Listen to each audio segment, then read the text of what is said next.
இயேசு கிறிஸ்துவின் நாமத்தினாலே இதை பார்த்து கொண்டிருக்கிற எல்லா வாலிபர்களுக்கும் வாலிபர் தின வாழ்த்துக்கள். இது வாலிபர் தினம், வாலிபர்களுக்கான நேரமும் கூட. இந்த நேரத்தில் இதை ஒதுக்கியிருக்கோம். ஸோ அதனால் வாலிபர்கள் அப்படின்னு சொல்லும் போதே ரொம்ப சியர்ஃபுல்லாக, நல்ல ஆக்டிவாக, அப்படி ஒரு எல்லாத்தையும் எக்ஸ்ப்ளோர் பண்ணணும், எல்லாத்தையும் ரொம்ப அறிந்தவங்க அப்படின்ற மாதிரி நம்மளுக்கு இருக்கிற மாதிரி இருக்கும். அம்மா அப்பாவுக்கு ஒன்றும் தெரியலை, இந்த மாதிரி ஒரு கேரக்டர் வரும். அம்மா அப்பாவுக்கு எப்படின்னா இன்னதான் ரொம்ப அலர்ட்டாக இருக்கணும், இவன் அதை செய்யக்கூடாது, இது செய்யக்கூடாது, இதில் போயிடாது, அதில் போயிடாதுன்னு அநேக எச்சரிப்பான வார்த்தைகள் வார்ன் பண்ணிகிட்டே இருப்பாங்க பேரண்ட்ஸு. இந்த சைடு உங்களுக்கு எல்லாமே ரொம்ப தெரிந்தது போல் இருக்கும், நான் எல்லாம் பார்த்துக்கிட்டேன், எனக்கு எல்லாம் புரியும், எனக்கு எல்லாம் தெரியும்னு உங்கள் சைடு தோணும். இப்படியாக தான் வாலிப நாட்கள் நம்மளுக்கு தொடரும். எல்லாத்துலேயும் ஒரு ஆவல் இருக்கும், எல்லாம் ஒரு எக்ஸைட்டடாக இருக்கும், எல்லாம் ரொம்ப எக்ஸைட்டடாக ஏதாவது பண்ணணும் அப்படின்ற ஒரு இது இருக்கும். ஸோ இது ஒரு வாலிப நாட்களில் நம்ம போகிறோம். ஆனால் வாலிப நாட்களில் என்ன சொல்லப்பட்டிருக்குது வேதத்தில்னா, உன்னுடைய சிருஷ்டிகரை நினைக்கணும் அப்படின்னு சொல்லியிருக்கு. ஒரு நல்ல ட்ரெஸ் பண்ணுறதுலையோ, ஏதோ ஒரு இது ஆக்டிவாக இருக்கிறதுலையோ, நல்லா படிக்கணும், நல்ல மார்க் வாங்கி நல்ல வாழ்க்கையில் முன்னேறணும், எல்லா இதுவும் நல்லது தான். ஆனால் இந்த மாதிரி நாட்களில் நம்மளுடைய சிருஷ்டிகரையும் நினைக்கணும் அப்படின்னு சொல்லப்பட்டிருக்குது. இந்த மாதிரி நாட்களில் நம்மளுக்கு என்ன தோணும் அப்படின்னா, நம்மளுடைய ஆத்துமாவையும் நம்ம செழிப்பாக்கணும். நம்ம நல்ல ஒரு ட்ரெஸ் பண்ணணும்னு நினைப்போம், நம்மளோட உடம்பை நல்லா வைக்கணும்னு பார்ப்போம், ஜிம்முக்கு போகணுன்னு பார்ப்போம், இதெல்லாம் நல்லது தான், அது எந்த விதமான தப்பும் கிடையாது. உடம்பை நல்லா பார்த்துக்கிறதோ, நல்ல ட்ரெஸ் பண்ணுறதுலையோ எந்த விதமான தப்பும் கிடையாது. அதே மாதிரி என்னுடைய ஆத்துமாக்கும் நிறைய தேவைகள் இருக்கும், அதுவும் தாகமாக இருக்கும். எப்படி ஒரு மனிதன் தண்ணி இல்லாமல் நம்ம இருக்க முடியாதோ, அதே போல் என்னுடைய ஆத்மாவும் ஒரு தாகத்தில் இருக்கும். அப்போ அதை நான் சாட்டிஸ்ஃபைட் பண்ணுறது தான் நிறைய நேரம் நம்ம இளைஞர்களாகிய நம்ம தவறான பாதையில் நம்ம செல்வது உண்டு. நம்ம நினைக்கிறோம் நம்மளுடைய டிசையரு, நம்மளுடைய இதை தான் நம்ம சாட்டிஸ்ஃபைட் பண்ணுறோம் அப்படின்னு. எந்த டிசையரை நீங்கள் உங்கள் வாழ்க்கையில் சாட்டிஸ்ஃபை பண்ணாலும் அது நாளைக்கு மறந்து போயிடும். ஐயோ இவ்வளோ இதை அச்சீவ் பண்ணேனே, இவ்வளோ இதை செஞ்சேன், ஆனாலும் நான் ஒரு வெற்றி இடத்தை என் இருதயத்தில் உணர்றேனே அப்படின்னு நீங்கள் சொல்கிறீங்க அப்படின்னா, உங்களுடைய ஆத்மா தாகத்தால் நிறைந்திருக்குது அப்படின்னு சொல்லி அர்த்தம். எல்லாம் ஒரு என்ஜாய்மெண்ட், எல்லாம் ஒரு பர்டிகுலர் டைம் நல்லாயிருக்கும். ஆனால் ஒரு டைம் நீங்கள் லோன்லியாவோ ஒரு எம்டியாவோ ஃபீல் பண்ண தொடங்குவீங்க. அப்போ அது என்ன இண்டிகேட் பண்ணுது அப்படின்னா, உங்களுடைய ஆத்மா தாகமாயிட்டு, உங்கள் ஆத்மாவும் செழிக்கணும். உங்களோட வாலிப நாட்களில் எல்லாமே உங்களுக்கு நல்ல ஃபிசிக்கலாக ஹெல்த் எல்லாமே நல்லா இருக்கிறது போல் உங்களுடைய ஆத்மாவும் வாலிப நாட்களில் நல்ல செழிப்பாக இருக்கணும். ஏன்னா உன் ஆத்மா வாழ்வது போல தான் நீ எல்லாவற்றிலும் வாழ்ந்து நீ சுகமாக இருக்கணும்னு வேதவசனம் சொல்லப்பட்டிருக்குது. ஸோ நம்மளுடைய வாலிப நாட்களில் நம்மளுடைய ஆத்மா எப்படிப்பட்டதாக இருக்குது அப்படிங்கிறது ரொம்ப முக்கியம். எரேமியா 2வது அதிகாரம் 13வது வசனத்தை நீங்கள் பார்த்தீங்க அப்படின்னா, என்னுடைய ஜனங்கள் 2 தீமையை செய்தாங்க, ஜீவ தண்ணீர் ஊற்றாகிய என்னை விட்டு விட்டாங்க, தண்ணீர் நிற்காத தொட்டிகளாகிய வெடிப்புள்ள தொட்டிகளை தங்களுக்கு வெட்டி கொண்டார்கள் அப்படின்னு சொல்லப்பட்டிருக்கு. அதாவது இதில் என்ன சொல்லியிருக்குதுன்னா, அங்கே இஸ்ரவேல் ஜனங்கள் 2 தீமையை பண்ணாங்க.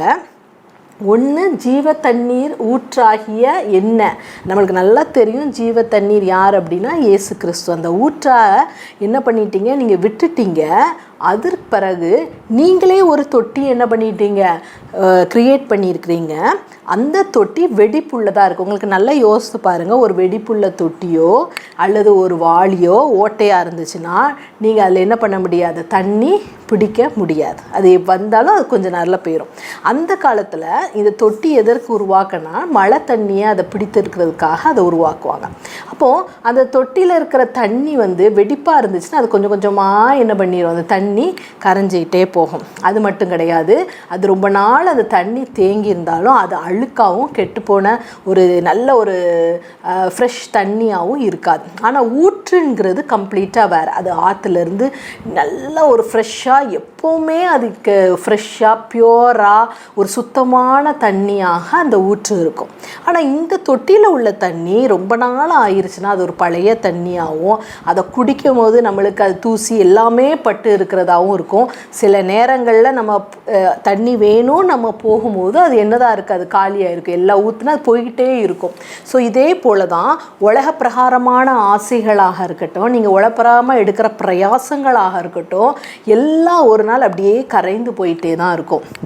நீங்கள் திடீர்னு போய் இந்த இடத்துல நம்ம ஒரு சந்தோஷத்தை தேடலாம், இந்த மனிதர்கள் மத்தியில் நம்மளுக்கு ஒரு இது கிடைக்கும், நீங்கள் மனிதர்களையோ உலக பிரகாரமான காரியத்தில் மேலேயோ உங்களுடைய நம்பிக்கையை வைத்திருந்தீங்கன்னா அது ஒரு நாள் அது கரைந்து போயிடும். அது வெடிப்புள்ள தொட்டியாக தான் இருக்கும். ஆனால் இந்த ஊற்றை நம்பி இருக்கும்போது, ஜீவ தண்ணீர் இருக்கும்போது நீங்கள் எந்த நேரத்துலனாலும் போய் நிற்கலாம். எப்போ போனாலும் அது ஃப்ரெஷ்ஷாக தான் இருக்கும். ஆனால் இந்த தண்ணியில் போனீங்கன்னா, தொட்டியில் உள்ள தண்ணியில் போனீங்கன்னா அது அழுக்காக இருக்கும். நம்மளுக்கு எல்லாம் தெரியும், அழுக்கான தண்ணி குடித்தா காலரா, டைஃபாய்டு எல்லாம் வரும். ஸோ அதோடைய விளைவுகள் அதே மாதிரி தான் ஆத்துமாவிலையும். நம்ம எப்படிப்பட்டதான தண்ணியை நம்ம குடிக்கிறோம்? ஊற்றாகிய கிறிஸ்துவின் இடத்துல ஜீவ தண்ணீரை நம்ம பெற்றுக்கொள்கிறோமா, இல்லைன்னா இந்த மாதிரி நம்மளா ஒரு டிசைரை தேடிட்டு நம்மளான காரியங்களை நம்ம தேடிறோமா அப்படின்றத நம்ம பார்க்கணும். நம்மளுடைய ஆத்துமா முதலாவது செழிக்கணும் அப்படின்னா, உங்களுக்கு நல்லாவே இந்த வாலிப நாட்கள் ஏதாவது ஒரு ஹீரோயினை அப்படி ஒரு இதை வைக்கணும் அப்படிங்கிற ஒரு ஏர்ஜ் வரும். ஸோ எல்லாரும் சொல்கிறாங்க எனக்கு இந்த ஹீரோ பிடிக்கும், எனக்கு இவன் தான் தலைவன், அல்லது ஒரு பொலிட்டிக்கல் லீடராக இருக்கலாம், இல்லைனா ஏதோ ஒரு மதத்தை சார்ந்தவர்களாக இருக்கலாம், ஜாதியை சார்ந்தவர்களாக இருக்கலாம், இவங்களெல்லாம் நான் ஹெட்டாக வச்சுருப்பேன், இவங்கள தான் எனக்கு ஹீரோ அப்படின்னு. ஆனால் நம்மளுடைய ஆத்மா செழிக்கணும்னா அவங்களெல்லாம் நம்ம ஹெட்டாக வச்சுருந்தோம் அப்படின்னா இந்த வெடிப்புள்ள தொட்டி மாதிரி தான். அவங்களெல்லாம் சார்ந்து இருக்கிறோம் அப்படின்னா அது ஒரு நாள் வற்றி தான் போகும். அது என்றைக்கும் திருப்தி ஆகாது. உங்களுடைய ஆத்மா எப்பொழுதும் செழிப்புள்ளதாக இருக்கும் பொழுது தான் அது உங்களுக்கு நிரந்தர ஒரு சந்தோஷத்தை உங்களுக்கு கொடுக்கும். அப்போ என்னுடைய ஆத்துமா ஒரு தேவையை உண்டுவாக்குது, ஒரு லீடர் தனக்கு வேணும் அப்படின்னு. ஆனால் நம்ம அதை தப்பான தொட்டியில் போய் நம்ம தேடுறோம். ஊற்றாகிய கிறிஸ்துவை தேடாமல் தப்பான தொட்டியில் போய் தேடுறோம். நம்மளுடைய ஆத்மா அதை ஏர்ஜ் பண்ணுது.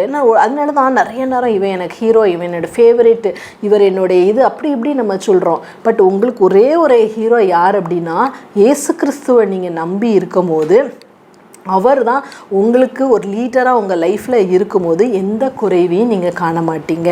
கர்த்தர் என் மேய்ப்பராக இருக்கிறார், நான் தாழ்ச்சி அடையேன் என்று சொன்னது போல் அவரை நீங்கள் தேடி இருக்கும்போது அவர் உங்களை அமர்ந்த தண்ணீரில் உங்களை வச்சுருப்பார். ஸோ நம்ம ஹீரோயின் தேடும் போது அந்த ஒரு இதை சாட்டிஸ்ஃபை பண்ணணும்னு நீங்கள் நினைக்கிறீங்க அப்படின்னா, மிச்ச உலக பிரகாரமான வாலிபர்களை போல் நீங்கள் இல்லாமல், ஆண்டவரே நீங்கள் தான் என்னுடைய ஹீரோ, நீங்கள் தான் என் தலைவர்னு சொல்லி எப்பொழுதும் உங்கள் ஜீவ தண்ணீரை போய் நீங்கள் நாடி போகும்போது உங்களுடைய வாழ்க்கை குறைவில்லாமல் ஒரு திருப்தி உள்ள வாழ்க்கையாக இருக்கும். ஒருவேளை சுற்றி வட்டாரத்தில் நீங்கள் பார்க்கலாம், உங்களோட வசதி படைத்தவர்கள், உங்களோட நல்ல டேலண்டட் பீப்புள் கூட நிறைய நேரம் அவங்கள எம்டியாக இன்ஃபீரியராக ஃபீல் பண்ணிகிட்டு இருப்பாங்க, தாழ்வு மனப்பான்மையோட. ஆனால் நீங்கள் அதை விட அந்த அளவுக்கு இல்லைன்னா கூட நீங்கள் ரொம்ப சாட்டிஸ்ஃபைடாக இருப்பீங்க, நீங்கள் ரொம்ப சந்தோஷமாக இருப்பீங்க. ஏன்னா உங்களுடைய ஆத்துமா செழிப்பாக இருக்கும் பொழுது மீது எல்லா குறைகளையும் ஆண்டவர் நிறைவாக்குற தேவனாக இருக்கிறார். இல்லை அவனுக்கு எல்லாம் இருந்து கூட அவன் சாட்டிஸ்ஃபைடாக இல்லை. நான் எப்படி சாட்டிஸ்ஃபைடாக இருக்கேன்னா, நீங்கள் வைத்திருக்கிற ஹீரோ வேறு. இயேசுவை நீங்கள் ஒரு மெய்ப்பராக, நல்ல மெய்ப்பராக அவரை நீங்கள் வைத்திருக்கிற போது டெய்லி அவரோட ஊற்றிலிருந்து வசனத்தினால நீங்கள் நிரப்பப்படும் பொழுது, பரிசுத்த ஆவியானவரால் நிரப்பப்படும் போது நீங்கள் ஒரு முழு சந்தோஷத்தையும் சமாதானத்தையும் ஒரு நிறைவையும் உங்கள் வாழ்க்கையில் நீங்கள் பெற்றுக்கொள்கிறவர்களாக இருக்கிறீங்க. அது மட்டும் கிடையாது, இந்த வாலிப நாட்களில் அடுத்த ஒரு டிசையர், ஒரு க்ளோஸ் ரிலேஷன்ஷிப்புக்காக ஏங்கிறது ஒரு எம்டினஸை க்ரியேட் பண்ணும். ஸோ அந்த க்ளோஸ் ஃப்ரெண்ட் ரிலேஷன்ஷிப் நீங்கள் பார்த்தீங்க அப்படின்னா, ஃப்ரெண்ட்ஸ் வைக்கிறதுல எந்த விதமான தப்பும் கிடையாது. நல்ல நண்பர்கள் இருப்பாங்க, ரொம்ப ஸ்நேகிதர்களும் நல்ல ஃப்ரெண்ட்ஸும் இருப்பாங்க, அதில் எந்த விதமான தப்பும் கிடையாது. ஆனால் அதை விட ஒரு க்ளோசர் சர்க்கிள் ஒரு ஃப்ரெண்டு இருக்கணும். அதுதான் இயேசு கிறிஸ்து. எல்லா ஃப்ரெண்டும் உங்களை நேசித்தாலும் எல்லா நேரத்துலையும் அவங்க உங்களுக்கு உதவி செய்ய முடியாது. மேக்ஸிமம் எல்லாம் அவங்க பண்ணுவாங்க, அவங்களால முடிந்ததை பண்ணுவாங்க. ஆனால் உங்கள் கூடையே இருந்து உங்களை அறிந்த ஒரு நல்ல நண்பர் தான் இயேசு கிறிஸ்து. அந்த ஜீவ தண்ணீர்கிட்ட நீங்கள் வரும்பொழுது உங்களுடைய வாழ்க்கை திருப்தியாகும். நிறைய நேரம் எல்லாருக்கும் ஃப்ரெண்ட்ஸ் இருக்குது. நிறைய பேருக்கு இப்போது ஃபேஸ்புக்லேயும் இன்ஸ்டாகிராம்லேயும் நிறைய ஃப்ரெண்ட் இருந்தாலும் அவங்க ஒரு எம்டினஸை ஃபீல் பண்ணுறாங்க. ஏன் அப்படின்னா, லோன்லியாக அவங்க ஃபீல் பண்ணுறாங்க, அவங்கள தனிமையாக நினைக்கிறாங்க.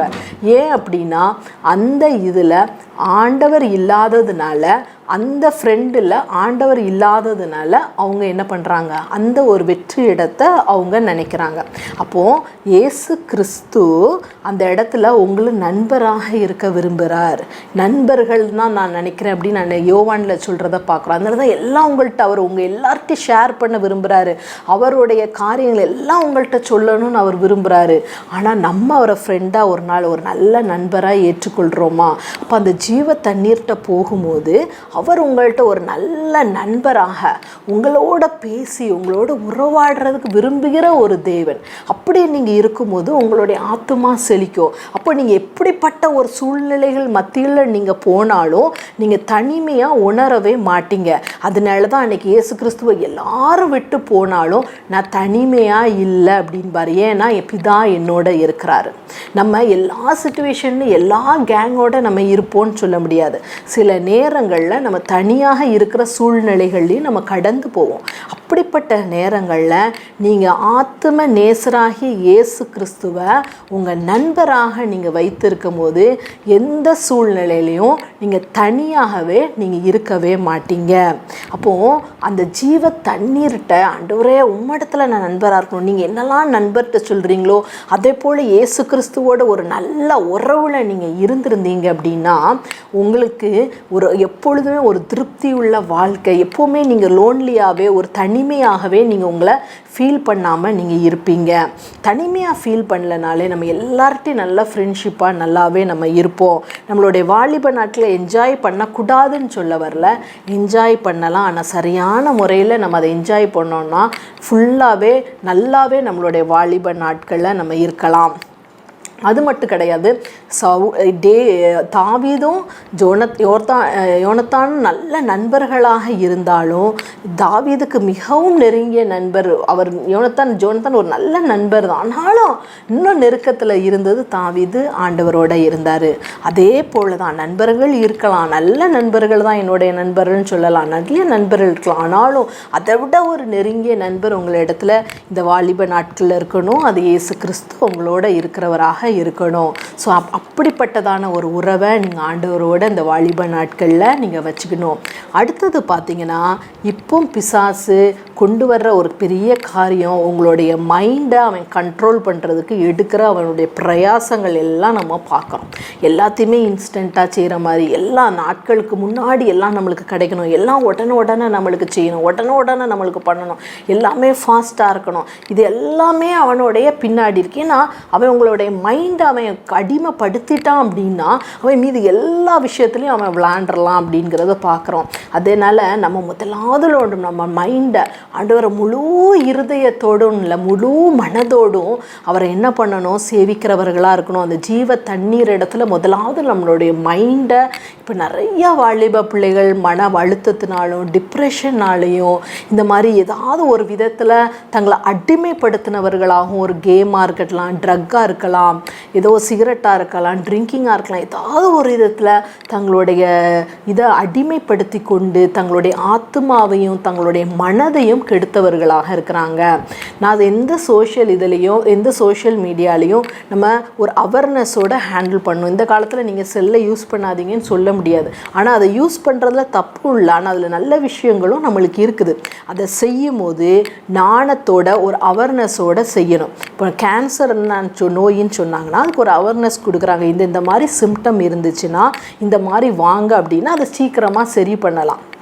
அதே போல் நம்ம இந்த சோஷியல் மீடியாவினாலும் சரி, இந்த மாதிரி இன்டர்நெட் எதை நம்ம பயன்படுத்தினாலும் சரி, அதுக்குரிய ஒரு அவேர்னஸ் நம்மளுக்கு இருக்கணும், அதுக்குரிய ஒரு ஞானம் இருக்கணும்.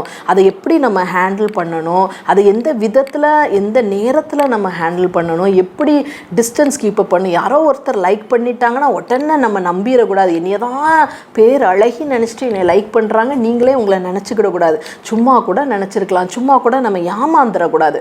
ஸோ இந்த மாதிரி ஒரு அவேர்னஸ் நம்மளுக்குள்ளே இருக்கணும். அது கட்டுப்பாடு நம்மளுக்கு தேவைப்படுது. நேரத்தை குறிக்க வேண்டிய நேரம் நம்மளுக்கு இருக்குது. அப்போ அந்த மாதிரி நேரங்கள்லாம் நம்ம மைண்டை வந்து கம்ப்ளீட்டாக ஆண்டவர்கிட்ட டெய்லி நம்ம ப்ரேயர் பண்ணணும். ஆண்டவரே, என்னுடைய மைண்டை நீங்கள் கம்ப்ளீட்டாக பொறுப்பெடுத்துக் கொள்ளுங்க. நான் முழு மனதோட முழு இருதயத்தோடு உங்களை நான் நேசிக்கணும் ஆண்டவரை. என்னுடைய மனது வேறு எந்தவித காரியத்துக்கும் அடிமையாகக்கூடாது. அதனால என்னுடைய ஆத்துமாவை நானே உமக்கு என்ன பண்ணுறேன், அடிமையாக நான் ஒப்பு கொடுக்குறேன்னு சொல்லும் போது ஆண்டவர் அந்த கண்ட்ரோலில் எடுக்கிறாரு. அப்போது உங்களுடைய ஆத்துமா எப்பொழுதும் செழிப்புள்ளதாக இருக்கணும். யாரும் நம்மளை அடிமைப்படுத்தவே முடியாது.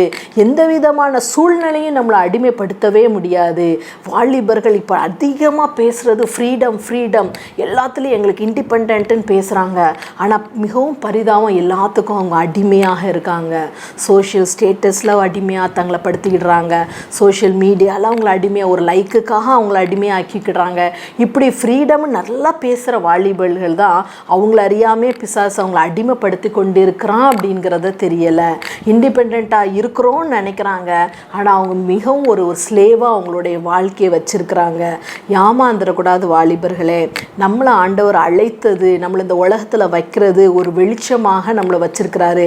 இந்த வாலிப நாட்டில் நீங்கள் அதிகமாக பிரகாசிக்கணும், நல்லா சந்தோஷமாக இருக்கணும்னா எப்பொழுதுமே ஜீவ தண்ணீராகிய இயேசு கிறிஸ்துவை உங்களுடைய இருதயத்திலையும் உங்கள் மனதிலையும் முழுவதுமாக நேசிக்கணும். முழுவதுமாக நீங்களே அவர்கிட்ட உங்களை ஒப்பு கொடுக்குறவர்களாக இருக்கணும். அப்படி இருக்கும்போது இந்த வாலிப நாட்களில் ஆண்டவர் மிகவும் உங்களை சந்தோஷமாகவும் அநேகருக்கு உங்களை ஆசீர்வாதமாகவும் வைப்பார்.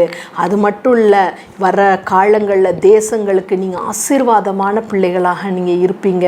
உங்களுடைய பெற்றோர்களுக்கு மட்டுமல்ல, சுற்றத்தார் எல்லாருக்கும் நீங்கள் ஒரு ஆசீர்வாதமாக இருப்பீங்க.